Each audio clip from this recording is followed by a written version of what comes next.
Yo guys, and welcome back to the channel. This is your boy Kev here, repping for the TKS family, aka Harris family, your favorite family channel. Guys, remember as you come in, remember to subscribe to the channel. We're on our way to 600 subscribers, guys. And don't forget the little promotion, the Christmas giveaway by the TKS fam. Alright, remember as you subscribe, just remember to comment under every latest video that we post from here on, and you could be nominated to become one of the actual winners of this grand prize. Now, I did see somebody subscribe, but I didn't see the person comment as yet, so we don't know who you are as it is, but I'll try to dig up and see what I can do. All right, so you guys know that we're not posting so often as usual, but in timing, because I want to say something. By the way, it's Thankful Tuesday. Blessings to everybody. Blessings firstly to everybody. God's grace and mercy upon us, and let's just be thankful for life. All right, talking about being thankful, because I want to jump straight to it, right? And this might be really emotional, so you know, get your napkins ready. Making joke, but for me it is. I've never opened up in this way and talk about this. I can't even remember telling Traces. But it's story time, guys. So sit back, relax, let's go, fam. So if there's anything that I am grateful for, is the fact that there is actually that one person you will always be grateful for believing in your life, right? And even though I know my wife believes in me, you know, it may have other people that believe in me, I don't know, but there's always this one person that stands out. And today's story basically is about my grandmother. You know, it's something I never, as I told you guys, I never spoke to anybody about this, you know, and it is something I kept to myself, and knowing how special she was to me. And well, unfortunately she's not with us today. This is we're looking like around 10 years plus she's not with us again, but she was a big inspiration to me, in a sense where every time my grandmother was with me, we would have conversations, and fruitful conversations, in the sense where she always used to tell me, you know, Kevin, you know, you had to be a good husband to your wife. You know, when you, whatever it is you're pursuing, you know, go with your whole heart in it, believe in what you're doing. And we will have these type of conversations, in the sense where she used to always push me. She used to always push me every time, you know, we spoke. And to top up that also, anything I asked my grandmother for, she used to give me. It could be her last, she will make it her duty to give me. And that was the kind of person she is. Now, all of you who know her, everybody know that she had she ways, but the good side of it, she was a real kind-hearted woman and a strong woman. I can tell you that. But there was always two things that, you know, within the conversations we always used to discuss. Two things. One was her being a great grand, because she always wanted to see, you know, the day that I would have a child. And two,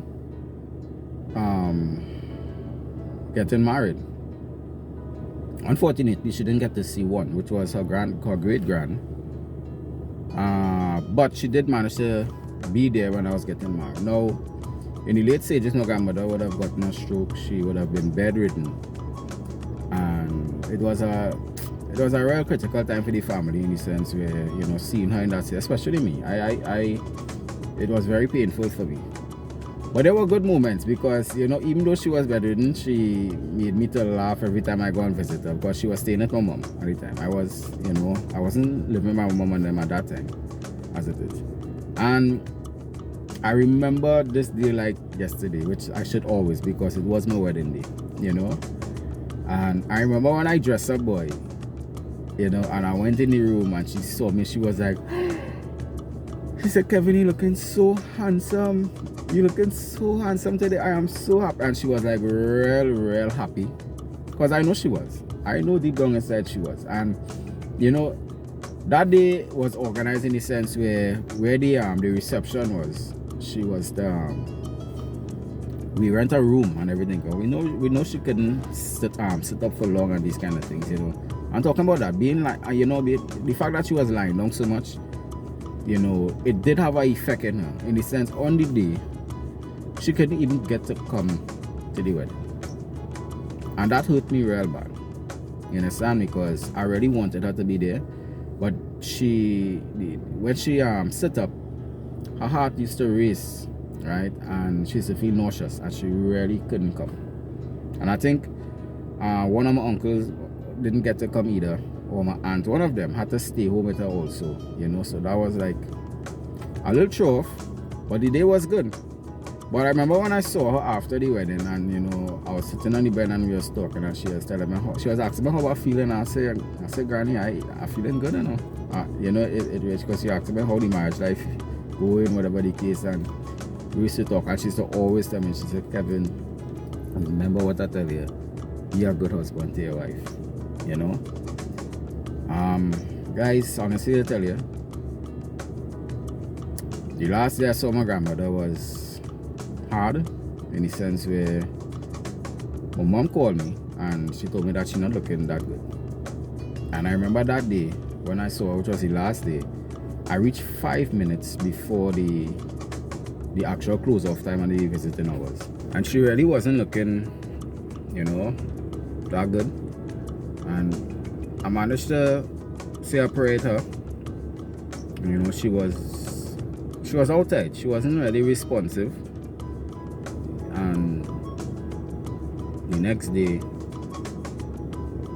I get a call from her mother that she died. You know what? I mean, I was glad that she didn't have to like suffer anymore because of the numerous things that she was going through. But you know, it did hurt me because, you know, that, you know, I used to always say she always believed in me. I think more than anybody that I know. And she always encouraged me to be a good person. Because indeed she was. She was, and she, you know, she wanted me to be, and she loved her children, grandchildren, everybody. She loved wholeheartedly, and she was like a pillar in the I know most families will experience that. Somebody is always actually be the pillar in the family. So, you know, long story short, guys, so I know a lot of you will be like, would have experience where you lost somebody close there, but for me it was somebody that was motivational for me. And you know, that was my granny. You know, so even to this day I think about her, and you know, just sometimes reflect on the little conversations and things. So this was a little story time, guys. Sorry to be so emotional as it is, but such is life. And you know, you had to be grateful of the people that you come across in life. Sometimes, you know, it could be a stranger, it could be a friend, it could be somebody that actually came into your life and, you know, was there for you. They may not have done big grand things, but you know, the little things I was talking about on TikTok, you know, is the small things that we need to watch and be grateful for in life, you know. So this is my little story time today, and you know, I hope you guys enjoy it, and you know, be more attentive and more grateful for life as it is. All right, so I'm gonna see you guys in the next video. Don't forget to subscribe, don't forget to drop your comment. All right, and the farm is okay, Sarah is okay, Teresa is okay. She come down with a little cool of recent again, you know, but she battling it, guys. She ain't giving up, you know. She's a strong woman, and I love she for that. So yeah, that is it, and see you guys in the next video. Until then, I say undivided and together forever, guys. Boom, let's go.